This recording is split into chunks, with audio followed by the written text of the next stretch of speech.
Jamais. Ta culotte, mais comment tu l'as déchirée? Je suis tombée.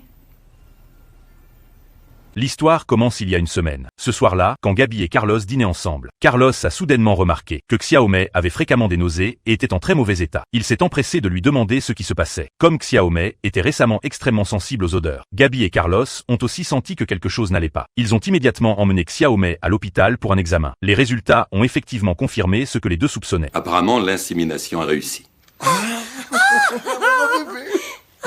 Bon, sachez toutefois que, compte tenu de la précocité étonnante des symptômes, il se pourrait bien qu'elle ait une grossesse difficile. Ah, pas de problème. Nous allons la traiter comme une reine. Tout à fait. Ne vous inquiétez pas pour elle. Oh, Madame Solis, vous sentez fort. Ah oui, d'accord, désolée.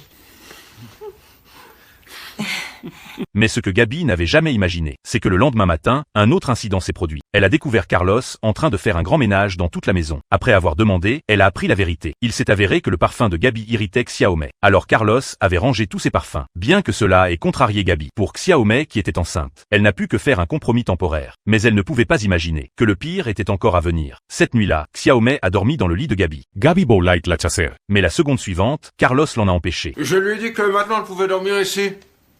Il y a la salle de bain. Ah oui, au cas où elle aurait des nausées en pleine nuit.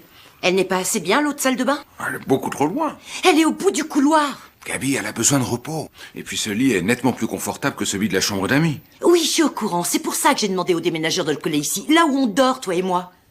Alors que les deux se disputaient, Xiaomei a encore eu des nausées et a vomi. Sans autre choix, Gabi a dû céder une fois de plus. Mais dormir sur le canapé du salon plusieurs nuits de suite a épuisé Gabi physiquement et mentalement. Comme il restait encore 9 mois avant la naissance du bébé, Gabi a décidé de ne plus céder aveuglément. Elle a décidé de reprendre sa vie en main. Alors elle a mélangé tous ses parfums ensemble et les a vaporisés dans chaque coin de la chambre. Je vais aller faire une petite sieste. Oui, vas-y, fais comme chez toi.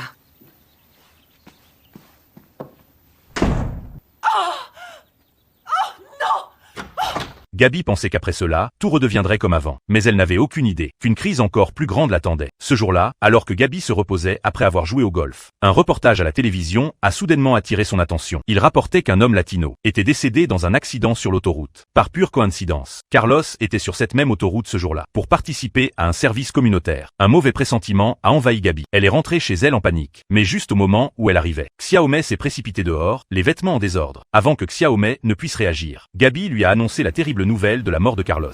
Carlos est mort, Xiaomei. Non, je vous en prie, ne le tuez pas. Tu ne comprends pas, il est déjà mort, Trésor. Il y a eu un accident. Il est sur la route égrabouillé. Non, il est dans la cuisine.